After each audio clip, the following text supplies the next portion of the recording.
Hello my soul family, कैसे हैं आप सब। आई होप आप सब ठीक होंगे, सुरक्षित होंगे और अपना इनर वर्क ज़रूर कर रहे होंगे। और मैं आप सभी का बहुत बहुत स्वागत करती हूँ अपने इस चैनल में। थैंक यू सो मच मुझे इतना सारा प्यार देने के लिए। Thank you and I am glad कि मैं आपकी किसी भी तरीके से मदद कर पाऊँ, चाहे वो कोई इन्फॉर्मेशन शेयर करके हो या फिर मेरी किसी भी रीडिंग से हो। मैं हर बार कोशिश करती हूँ कि जो कुछ भी इन्फॉर्मेशन मेरे पास हो मैं आपके साथ शेयर कर सकूँ। तो अगर आपने अभी तक मेरे चैनल को सब्सक्राइब नहीं किया है तो please like share and subscribe, जिससे कि आपके पास वो इम्पॉर्टेंट इन्फॉर्मेशन या मैसेजेस पहुँच सकें जो कि आपके लिए बहुत ज़रूरी हैं। मैंने इससे पहले एक वीडियो बनाया था जिसमें मैंने आपको बताया था कि इंडिगो चाइल्ड्स और रेनबो और क्रिस्टल चाइल्ड्स क्या होते हैं। थोड़ा शॉर्ट वीडियो बनाया था और मैंने आपको बताया था कि आगे मैं इसके ऊपर और भी बात करने वाली हूँ, बताऊँगी आपको डिटेल में, क्योंकि एक वीडियो में सब कुछ नहीं कवर हो सकता। तो आज का मेरा ये वीडियो है स्टार सीड्स के ऊपर। स्टार्ट करते हैं हम, स्टार सीड्स होते क्या हैं, ठीक है। और ये भी एक वीडियो में कवर नहीं होगा, तो मैं इसके पार्ट्स बनाने वाली हूँ। तो आप आज के इस वीडियो में देखेंगे कि स्टार सीड्स होते क्या हैं। हमने सुना होगा हमारे आसपास कि स्टार सीड्स हैं। स्टार सीड्स होते क्या हैं, यहाँ से स्टार्ट करते हैं। स्टार सीड्स वो सोल्स हैं, वो ओल्ड सोल्स बोल सकती हूँ इनको। ये वो ओल्ड सोल्स हैं जो कि हमारे प्लैनेट मदर अर्थ के और बाहर के बहुत दूर के गैलेक्सी, यूनिवर्स, अदर डायमेंशन से आती हैं। ये हमारे अर्थ के आसपास की गैलेक्सी से नहीं आती। बेसिकली ये अर्थ के बहुत दूर गैलेक्सी, यूनिवर्स या रेम्स, जो अदर रेम्स हैं, वहाँ से यहाँ पे आती हैं और एक ये स्पेसिफिक सोल मिशन के साथ यहाँ पे भेजी जाती हैं, ठीक है। बहुत सारे स्टार सीड्स फिलहाल इस अर्थ प्लैनेट पे हैं और उनकी जो खासियत है वो ये है कि उनके जो डीएनए कोड्स हैं उसमें बहुत सारी एंशिएंट विजडम अवेलेबल है, यानी कि पुरानी एंशिएंट जो विजडम है, नॉलेज है, वो उनके अंदर है। और एक बार उनकी अवेकनिंग हो जाती है और एक बार वो अलाइंड हो जाते हैं अपने हायर सेल्फ से, तब वो सारी कोड्स, वो सारे एंशिएंट नॉलेज, वो सब कुछ रिट्रीव कर पाते हैं, वो सब कुछ निकाल पाते हैं और दुनिया के साथ शेयर कर पाते हैं।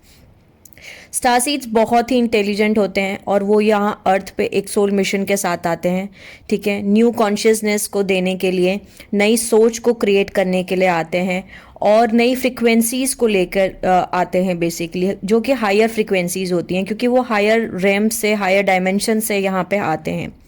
जब भी अर्थ की फ्रिक्वेंसी को चेंज करना होता है या फिर उसको बढ़ाना होता है, एक नई एज, एक नया युग क्रिएट करना होता है, तब स्टार सीड्स यहाँ पे आते हैं। स्टार सीड्स कभी भी अकेले नहीं आते। ज़्यादातर स्टार, जितने भी स्टार सीड्स हैं वो अपने डिवाइन काउंटर पार्ट के साथ आते हैं, यानी कि अपने ट्विन फ्लेम के साथ या अपने सोलमेट के साथ वो यहाँ पे आते हैं, ठीक है। बहुत दूर गैलेक्सी से आते हैं, मैंने आपको बताया। और स्टार सीड्स के अंदर एक स्विच लगा होता है, ठीक है। वो स्विच ऑफ रहता है जब तक उनकी अवेकनिंग नहीं होती। जब उनकी अवेकनिंग ऑन हो जाती है तब वो तुरंत वो स्विच ऑन हो जाता है और उनको पता चल जाता है कि वो अर्थ, प्लैनेट अर्थ पे आए क्यों हैं, और वो अपने सोल मिशन की तरफ लग जाते हैं। बहुत सारे स्टार सीड्स को ये भी लगता है कि वो बहुत अकेले हैं और वो इस दुनिया से बिलोंग ही नहीं करते, जैसे कि वो किसी और दुनिया से बिलोंग करते हैं और उनको यहाँ भेजा क्यों गया है। वो कई बार इस क्वेश्चन को रिपीट करते हैं अपने साथ में। स्टार सीड मिशन ही यही है कि वो अपने इंटेलिजेंट और अपना एंशियंट विजडम यहाँ पे शेयर करें, प्लैनेट अर्थ पे नई सोच को डालें, नई नॉलेज को शेयर करें बेसिकली, ठीक है। स्टार सीड अवेकनिंग जो होती है वो कई तरीके से हो सकती है, ठीक है। दो तरीके से हो सकती है, या तो बहुत सॉफ्टली होगी और धीरे धीरे होगी, या दूसरा तरीका होता है कि बहुत ही अचानक में उनकी अवेकनिंग होगी, सोल शॉक दे करके, ठीक है। और उनकी बहुत ही डिस्रप्शन वाली अवेकनिंग होती है, लेकिन उनकी अवेकनिंग कंपलसरी होती है। इनके अंदर बहुत सारी जेनेटिक मेमोरीज होती हैं जो कि हमारे फ्यूचर स्टेशन से इनकी, मतलब हमारे फ्यूचर को क्रिएट करने के लिए इनके पास बहुत सारी जेनेटिक मेमोरीज होती हैं, यानी इनके जीन्स में इनकी मेमोरी होती हैं। और इनके जो डीएनए होते हैं वो नॉर्मल डीएनए नहीं होते हैं, यानी 2 स्टैंडर्ड डीएनए जो होता है वो नॉर्मल ह्यूमन सोल का डीएनए होता है। बट जो स्टार सीड्स होते हैं उनके नॉर्मल डीएनए नहीं होते हैं, इनके एंजेलिक डीएनए होते हैं, यानी कि या तो इनके 12 स्टैंडर्ड डीएनए होंगे, या तो इनके 24 स्टैंडर्ड डीएनए होंगे, या इनके 48 स्टैंडर्ड डीएनए होंगे, ठीक है। जो 12 स्टैंडर्ड डीएनए होते हैं उनको बोलते हैं हम डायमंड सन डीएनए। जो 24 स्टैंडर्ड डीएनए होते हैं उनको हम बोलते हैं डबल डायमंड सन बॉडी डीएनए, ठीक है। और जो 48 स्टैंडर्ड डीएनए होते हैं उनको हम बोलते हैं एमराल्ड सन डीएनए, यानी कि इतनी हायर स्टैंडर्ड डीएनए होते हैं। और वो यहाँ पे आते ही इसीलिए हैं क्योंकि वो यहाँ पे रिसर्च करते हैं, ठीक है। और वो यहाँ पे जो अर्थ, प्लैनेट अर्थ के जो फिनोमिना हैं और जो एक रिजिड सोसाइटी स्ट्रक्चर्स हैं उनको चेंज करने के लिए ही यहाँ पे आते हैं, ठीक है। यहाँ पे जो स्टार सीड्स आते हैं बेसिकली, और वो बहुत कुछ करते हैं बेसिकली, उनके कई सारे अलग अलग तरीके हैं काम करने के, क्योंकि काफ़ी सारी तरीके के स्टार सीड्स होते हैं। तो जो स्टार सीड्स होते हैं उसमें से एक कैटेगरी होती है जो कि वो साइंस और स्पिरिचुअलिटी को मिक्स करके चीज़ों को समझाते हैं, ठीक है। इनके अंदर जो डीएनए होता है वो 60% जो डीएनए होता है वो एंजल डीएनए होता है, ठीक है। और 40% जो होता है वो ह्यूमन डीएनए होता है, ठीक है। और जिस समय असेंशन साइकिल चल रहा होता है, जैसे अभी आप सभी को पता है कि इस समय हमारी जो मदर अर्थ है वो एक असेंशन साइकिल से गुजर रही हैं, ठीक है। हम एक नई एज को, एक नए युग को हम जन्म दे रहे हैं, जिसको हम इंग्लिश में बोल रहे हैं golden age of Aquarius, Hindi में बोल रहे हैं हम सतयुग। तो इस समय जितने भी स्टार सीड्स हैं वो धरती पे हैं, और स्पेशली जो नेगेटिव डार्क फोर्सेस हैं जिनको हम रेप्टाइलियंस भी बोलते हैं, ठीक है, उनके बहुत सारे अलग अलग नाम भी हैं। तो वो सबसे ज़्यादा टारगेट जो करते हैं वो स्टार सीड्स पे करते हैं, यानी उनके ऊपर सबसे ज़्यादा कार्मिक लोड डाल दिए जाते हैं, जिससे कि उनको स्लो डाउन किया जाए, उनको रोक दिया जाए, उनकी अवेकनिंग ना हो, वो अपने सोल पर्पस पे ना लगे, ठीक है। और उनको उनके सोल पर्पस से हटा दिया जाता है, उनके ऊपर बहुत सारे कार्मिक लोड डाल दिए जाते हैं, यानी कार्मिक बर्डन्स, कार्मिक चीज़ें ज़्यादा डाली जाती हैं, और उन पर साइकिक अटैक्स भी बहुत ज़्यादा होते हैं। लेकिन जो स्टार सीड्स हैं, ऑफ कोर्स उनका जो डीएनए है वो इतना हाईली इवॉल्व डीएनए है, तो वो इस बोलते हैं ना, इस ट्रैप से या इन चीज़ों से उनको इफेक्ट भले ही थोड़ी देर के लिए होता हो, लेकिन वो ज़्यादा देर तक इस चीज़ में फंसे नहीं रहते, क्योंकि वो अपने ऊपर काम कर रहे होते हैं। मैंने आपको बताया उनके अंदर एक स्विच लगा होता है, जैसे ही वो स्विच ऑन होता है, जैसे ही उनकी अवेकनिंग होती है, वो वैसी अपनी अवेकनिंग होते ही वो अपने ऊपर काम करना शुरू कर देते हैं, वो अपनी हीलिंग करना शुरू कर देते हैं, अपने ऊपर काम करना स्टार्ट कर देते हैं, अपने आप को जानना शुरू कर देते हैं। स्टार सीड्स को बचपन से ऐसा लगता है कि जैसे कि कुछ है जिसको वो ढूंढ रहे हैं, कुछ है वो ढूंढ रहे हैं, वो क्या ढूंढ रहे हैं उनको नहीं पता, ठीक है। उनको कुछ मिसिंग लगता है उनकी लाइफ में। ये वो सोल्स हैं जिनका स्पेसिफिक रोल है, और ये एक ह्यूमैनिटेरियन स्पिरिचुअल मिशन के लिए यहाँ पे आई हैं। जो हमारा प्लानिटरी अर्थ है उस पे से जितने भी सोल्स हैं उनको यहाँ से उनको यहाँ से निकालने के लिए बेसिकली आई हैं। किन से निकलवाने के लिए, किन से बचाने के लिए आई हैं यहाँ पे? NAA यानी कि नेगेटिव एलियन एजेंडा, जो कि ना डार्क फोर्सेस हैं, रेप्टाइलियंस हैं, उनसे बचाने के लिए, उनसे निकलवाने के लिए ये यहाँ पे आई हुई हैं। क्योंकि जितने भी नेगेटिव फोर्सेस हैं उन्होंने बहुत सारे इम्प्लांट्स, बहुत सारी चीज़ें हमारे अंदर फिट कर रखे हैं एक ह्यूमन सोल के अंदर। वो मैं किसी और दिन आपको वीडियो बना के बताऊंगी। उसमें से कुछ मैं नाम बता देती हूँ कि उन्होंने कौन कौन से इम्प्लांट्स डाल रखे हैं। उन्होंने बहुत सारे इम्प्लांट्स डाल रखे हैं एक ह्यूमन सोल के अंदर, जैसे कि mind control system, dark inflation, victimiser software, ठीक है, सेक्सुअल मिजरी, बहुत सारे सॉफ्टवेयर्स उन्होंने एक नॉर्मली ह्यूमन सोल के अंदर डाल रखे हैं। सो जब ये था हमारा डार्क एज ऑफ पाइसिस यानी कलयुग, इस समय जो थे डार्क फोर्सेस का जो था वो राज चल रहा था। लेकिन जब ये न्यू एज आ रहा है, इस समय इन स्टार सीड्स को भेजने का मतलब ही यही है, क्योंकि इनको यहाँ पे वापस से भेजा ही इसीलिए गया है कि इन चीज़ों को आप यहाँ से हटाओ, अपना खुद का मरकाबा फील्ड रेडी करो, अपना खुद का मरकाबा फील्ड सही करो, अपनी खुद की असेंशन जर्नी कंप्लीट करो, अपनी हीलिंग कंप्लीट करो, अपने आप से कनेक्ट करो। और ये जो हैं इनके अंदर बहुत हायर फ्रिक्वेंसीज होती हैं। बहुत सारी स्टार सीज जो होती हैं वो 5th डायमेंशन से आती हैं, कुछ 12 डायमेंशन से आती हैं, कुछ 10 डायमेंशन से आती हैं। तो ये जो न्यू एज ऑफ एक्वेरियस है, इसमें हेल्प करने के लिए, उसमें वॉलंटियर करने के लिए ही यहाँ पे आई हुई हैं, ठीक है।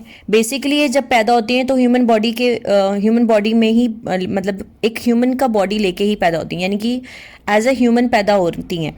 ऊपर से देख के आपको नहीं पता चलेगा कि ये अच्छा ठीक है ये एक स्टार सीड है, लेकिन अंदर उनकी सोल जो होती है वो मैंने आपको बताया 60% जो होता है वो एंजल डीएनए होता है, 40% जो होता है वो ह्यूमन डीएनए होता है। लेकिन ये बॉडी लेके पैदा होती हैं, और इनके अंदर क्वालिटी ये होती है कि अपने आप को ये पूरी तरीके से रिजुवेनेट कर सकती हैं, यानी अपने आप को पूरी तरीके से, अगर ये मेडिटेशन कर रही हैं, अपने ऊपर इनर वर्क कर रही हैं, तो ये अपने बॉडी को हील कर सकती हैं, उन ट्रॉमास को हील कर देती हैं, उन चीज़ों को हील कर सकती हैं, अपनी बॉडी तक को ये हील कर देती हैं। और इनके साथ एक असेंडेड मास्टर्स, एंजल्स, ये सब कुछ साथ में होते हैं। इनके साथ में इनको प्रोटेक्शन मिलती है हायर एम से।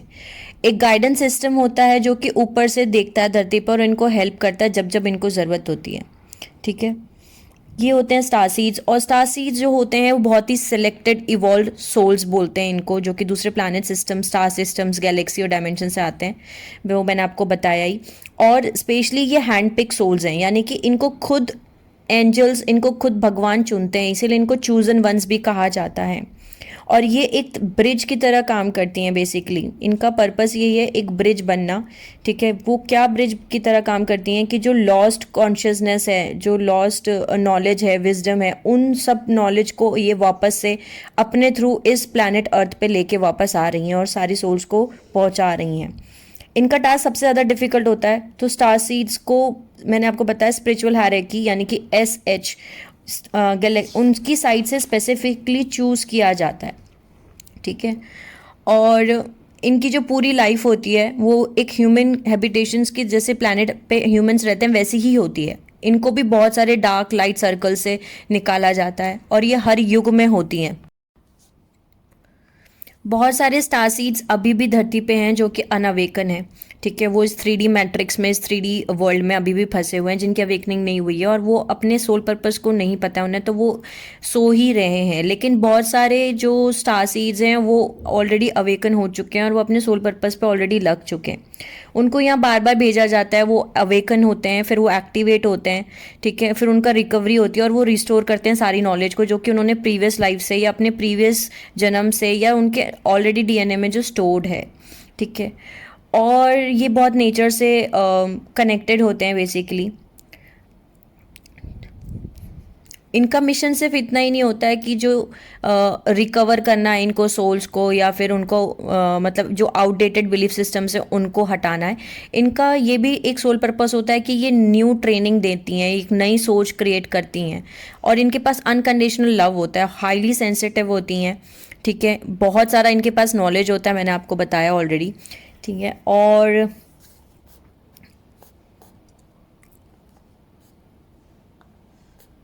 इनका जो ऑलरेडी DNA है वो एक ऐसे टेम्पलेट से इन्फ्लुएंस्ड होता है, मतलब एक ऐसे तरीके से इनका टेम्पलेट डिज़ाइन किया जाता है कि जब इनको एक स्पिरिचुअल रेज भेजी जाती है, एक एनर्जेटिक फोर्स से यानी हायर रेम से, जब इनका अवेकनिंग का टाइम आता है तब इनकी अवेकनिंग हो जाती है बेसिकली, वो ये रिसीव कर लेती हैं।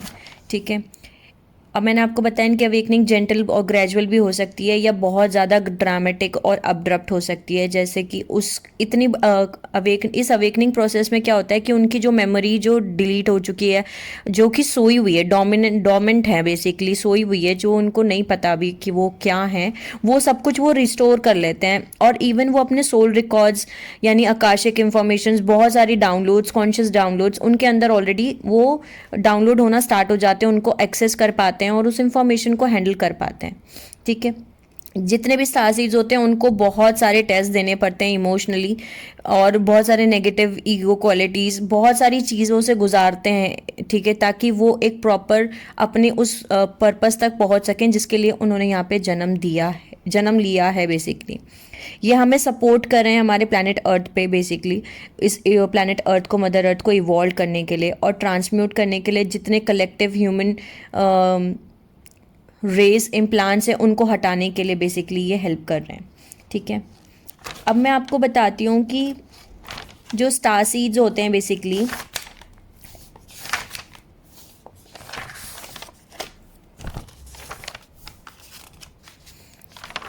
जो स्टार सीड्स मैंने पता किए हैं वो बहुत सारे तरीके के होते हैं, मैंने आपको बताया। उसमें से कुछ स्टार सीड्स के नाम मैं आपको बताती हूँ। पहला स्टार सीड होता है पैलेडियन स्टार सीड्स। ठीक है, दूसरा स्टार सीड होते हैं जो कि जिनको हम बोलते हैं सीरियन स्टार सीड्स। ठीक है, तीसरे स्टार सीड्स जो होते हैं उनको हम बोलते हैं ओरियन स्टार सीड्स। चौथे स्टार सीड्स होते हैं Andromedan star seeds. Fifth star seeds जो होते हैं वो उनको बोलते हैं हम आर्किटन स्टार सीड्स। ठीक है, आर्किटन स्टार सीड्स बोलते हैं। 6th नंबर पे जो स्टार सीड्स आते हैं उनको हम बोलते हैं लायरन स्टार सीड्स। ठीक है, फिर जो नेक्स्ट नंबर पे आते हैं उनको बोलते हैं मिंटाकन स्टार सीड्स और ओरियन स्टार सीड्स। और 3 तरीके के और भी स्टार सीड्स हैं जो कि एकदम न्यू स्टार सीड्स हैं, जो कि एकदम चिल्ड्रन ऑफ स्टार सीड्स बोल सकते हैं आप, जिनको हम इंडिगो, क्रिस्टल और रेनबो स्टार सीड्स बोलते हैं। तो ये सारे टाइप्स थे स्टार सीड्स के। अब मैं अपने नेक्स्ट वीडियो में आपको बताऊंगी कि ये स्टार सीड्स, अलग अलग स्टार सीड्स होते हैं और इन अलग अलग स्टार सीड्स की क्या क्वालिटीज़ होती हैं, क्या करेक्टरिस्टिक्स होते हैं, इनका सोल मिशन क्या होता है, इनका लाइफ पर्पस क्या होता है, ठीक है, और ये कहाँ से आते हैं और ये क्यों आते हैं। ये सारी चीज़ें मैं आपको नेक्स्ट वीडियो में बताऊंगी। आई होप आपको समझ में आया होगा कि स्टार सीड्स होते क्या हैं। बेसिकली स्टार सीड्स वो सोल्स हैं, वो ओल्ड सोल्स हैं जो कि इस धरती पे आई हुई हैं फ्रिक्वेंसीज को हाई करने के लिए, मदर अर्थ की जो फ्रिक्वेंसी है उनको हाई करने के लिए, इस नए युग को क्रिएट करने के लिए, अपने नॉलेज को शेयर करने के लिए, अपनी फ्रिक्वेंसीज को शेयर करने के लिए हीलर्स की तरह काम करते हैं। ये लोग बहुत बड़े हीलर्स होते हैं, इनके पास बहुत सारी हीलिंग एबिलिटीज़ होती है, नॉलेज होता है, उन सबको शेयर करने के लिए। और ये सारी चीज़ें इनके डीएनए में स्टोर होती है। बेसिकली इनका डीएनए बहुत इंपॉर्टेंट होता है स्टार सीड्स का, ठीक है। जब इनकी अवेकनिंग होती है तब ये डीएनए इनका ऑलरेडी एक्टिवेट हो जाता है और उस डीएनए एक्टिवेशन से ये सारी इंफॉर्मेशन और नॉलेज जो है वो रिस्टोर कर पाते हैं, इवन मेमोरीज को रिस्टोर कर पाते हैं। और इनको हम वो फिर उस मेमोरीज और इन्फॉर्मेशन को रिस्टोर करने के बाद पूरी दुनिया के साथ शेयर करते हैं। जितने भी स्टार सीड्स आते हैं वो मैंने आपको बताया कि अकेले नहीं आते हैं, वो पेयर में आते हैं, अपने डिवाइन काउंटर पार्ट के साथ आते हैं। बहुत सारे जो स्टार सीड्स हैं वो या तो ट्विन फ्लेम जर्नी में हैं या फिर वो सोलमेट्स जर्नी में हैं या किसी न किसी जर्नी में होंगे, यानी वो अकेले नहीं आते। अगर उनकी डिवाइन एक स्टार सीड जो मैस्कुलिन एनर्जी है वो अगर धरती पे आ रही है तो वो अकेले नहीं आएगी, अपनी फेमिनिन के साथ आएगी। और अगर स्टार सीड फेमिनिन यहाँ पे आ रही है तो वो अकेले नहीं आएगी, वो अपने मैस्कुलिन के साथ आएगी। तो ये थे स्टार सीड पे मेरा वीडियो। आई होप आपको समझ में आया होगा। अगर आपको फिर भी कुछ भी नहीं समझ में आया हो या कुछ भी एक क्वेश्चन भी आपके दिमाग में, आपको कुछ भी मुझसे पूछना हो तो आप मेरे कमेंट सेक्शन में मुझे बता सकते हैं। आई होप मैं आपको समझा पाई कि स्टार सीड्स होते क्या हैं, ठीक है। Take care of your self. आपको बहुत सारी हीलिंग और हैप्पी एनर्जीज भेज रही हूँ। God bless you all and see you soon.